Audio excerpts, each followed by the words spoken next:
இன்றைக்கி நம்ம பிரதி சமையலில் பார்க்க போகிற ரெசிபி ராகி ரோட்டி. ராகியில் எப்படி நம்ம சப்பாத்தி பண்ணுறது நல்ல சாஃப்டாகவே இருக்கும். இது நல்ல ஒரு gluten ஃப்ரீ ரெசிபி. அதே மாதிரி டயபெட்டிஸ் இருக்கிறவங்களுக்கு இந்த அரிசி கோதுமை இதனுடைய சப்ஸ்டிடியூட்டாக நம்ம ராகியை பயன்படுத்தலாம். சரி வாங்க இனி இந்த ரெசிபி எப்படி செய்கிறதுன்னு பார்க்கலாம். இந்த ரெசிபி இன்றைக்கி நான் செய்கிறதுக்கு நம்ம கடையில் வாங்கின ராகி மாவு 1 கப்பு எடுத்துக்க போகிறேன். இந்த 1 கப்பில் ஒரு 5லேருந்து ஒரு 6 மீடியம் சைஸ் சப்பாத்தி நம்ம பண்ணலாம். இதுக்கு இப்போ கடையில் வாங்கின மாவுக்கு பதிலாக நம்ம முழு ராகியாக வாங்கி அதை நல்லா கழுவி காய வச்சு அதையும் நம்ம மில்லில் கொடுத்து பொடி பண்ணி அப்படி வீட்டில் பண்ண பொடியை கூட நீங்கள் பயன்படுத்திக்கலாம். சரி, இந்த மாவு இனி இருக்கட்டும்.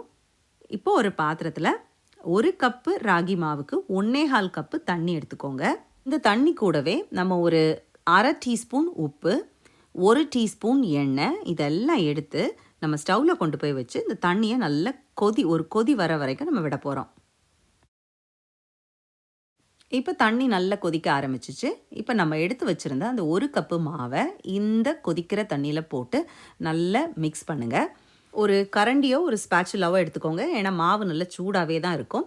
இப்போ இந்த சூடோடவே நம்ம என்ன பண்ணோன்னா ஒரு மூடி போட்டு ஒரு 5 நிமிஷம் மட்டும் அப்படியே அது வச்சுருங்க. அந்த சூடுலேயே இருந்து அந்த மாவு லைட்டாக வேகட்டும்.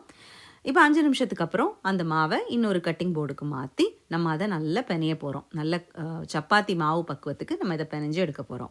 அப்போ மாவு கொஞ்சம் ரொம்ப ட்ரையாக இருக்கிற மாதிரி இருந்துச்சுன்னா ஒரு பாத்திரத்தில் கொஞ்சம் தண்ணி எடுத்து நம்ம கையை அந்த தண்ணியில் முக்கிட்டு திருப்பி மாவை பெனைங்க. நம்ம தண்ணியை ஊற்றிடக்கூடாது. கம்மியாக இருக்குது ட்ரையாக இருக்குதுன்னு தண்ணி அந்த மாவில் டைரெக்டாக ஊற்றாமல் நம்ம கையை தண்ணியில் நனைச்சிட்டு இந்த மாதிரி நல்ல சூடோடு இருக்கும்போதே பெனைஞ்சு வச்சுருங்க.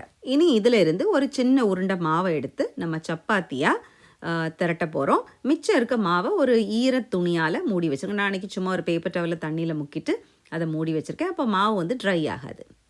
இப்போ நம்ம எடுத்து அந்த சின்ன உருண்டையை ஃப்ளாட் ஆக்கி நல்ல மிச்சம் இருக்க அந்த ராகி மாவுலேயே நல்லா முக்கி நல்ல இந்த மாதிரி தின்னாக உங்களால் எவ்வளவு தின்னாக உருட்ட முடியுமோ அந்த அளவுக்கு சப்பாத்தியை உருட்டிக்கோங்க. எனக்கு சப்பாத்தி ரொம்ப அழகாக பர்ஃபெக்ட் ரவுண்டாலாம் எனக்கு உருட்ட வராது. அதனால இன்றைக்கி இந்த ரெக்கார்டிங் வீடியோ பர்பஸ்க்காக மட்டுமே இந்த மாதிரி ஒரு மூடி வச்சு பர்ஃபெக்டான ஒரு க்ளீன் கட் சர்க்கிளாக நான் வெட்டி எடுக்கிறேன். ஸோ இந்த ஸ்டெப் மற்ற நார்மல் டேஸில் நான் செய்ய மாட்டேன். இது இப்போ இந்த ரெக்கார்டிங்காக மட்டும் செய்கிறேன். சரி, இனி இதை மாதிரி என்ன பண்ண போகிறேன், இன்னொரு உருண்டை மாவையும் இந்த மாதிரி நல்ல கட்டையில் வச்சு நல்ல ஸ்மூத்தான உருண்டையாக உருட்டிக்கோங்க. அதில் வெடிப்புகள் இல்லாமல் பார்த்துக்கோங்க. அதுக்கப்புறம் அதே மாதிரி ராகி மாவு முக்கி நல்லா எவ்வளோ தின்னா முடியுமோ அந்த அளவுக்கு நீங்கள் சப்பாத்தி உருட்டி எடுத்து வச்சுக்கோங்க. அப்போ 1 கப்பில் மிஞ்சி போனால் 5 இல்லை 6 இந்த அளவுக்கு 5லேருந்து 6 சப்பாத்தி நமக்கு கிடைக்கும். சரி, இப்போ உருட்டி வச்ச சப்பாத்திகளை நான் நல்ல ஒரு தோசைக்கல்லை சூடு பண்ணிவிட்டு, கல் நல்லா சூடாக இருக்கணும்.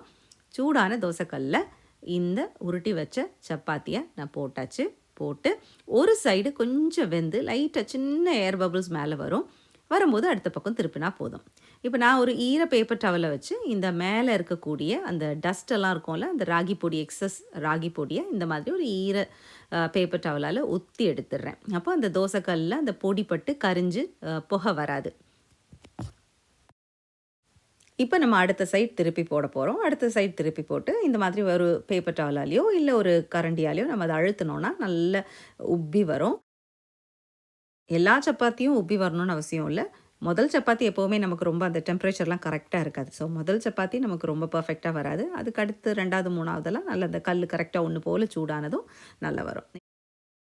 இப்போ நம்ம இந்த ராகி ரொட்டியை உடனே சாப்பிட்றோன்னா நம்ம மேலே எண்ணெயோ நெய்யோ தடவ வேண்டிய அவசியம் இல்லை. கொஞ்சம் நேரம் ஆகும். ஒரு 1/2 மணி நேரம் கழித்து சாப்பிட போகிறோன்னா மேலே லைட்டாக கொஞ்சம் ஒரு சைடு மட்டும் நல்லா நெய் தடவி ஒன்று மேலே ஒன்று அடுக்கி வச்சுருங்க. அப்போ அது நல்லா சாஃப்டாக இருக்கும், நல்ல ஒரு மணமும் இருக்கும்.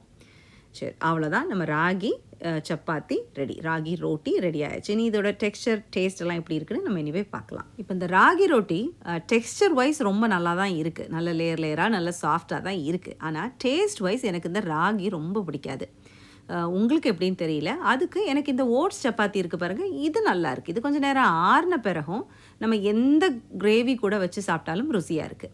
ஆனால் இது ஆறின பிறகு எனக்கு அவ்வளோவா பிடிக்கல. ராகி ரொட்டி சாப்பிட்றீங்கன்னா உடனே செஞ்சு உடனே சாப்பிடுங்க. லைட்டாக நெய் தடவிக்கோங்க.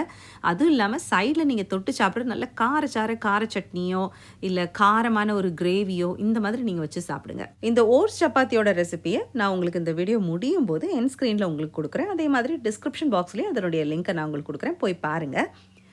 அதே மாதிரி ஃபூல்கா சப்பாத்தி இருக்குது, ஆலு பராத்தா இருக்குது, லாச்சா பராத்தா இந்த மாதிரி நிறைய ரெசிபீஸ் இருக்குது. ஸோ அதனுடைய லிங்க்கும் டிஸ்கிரிப்ஷன் பாக்ஸில் உங்களுக்கு கொடுக்குறேன். நேரம் இருந்துச்சுன்னா போய் பாருங்கள்.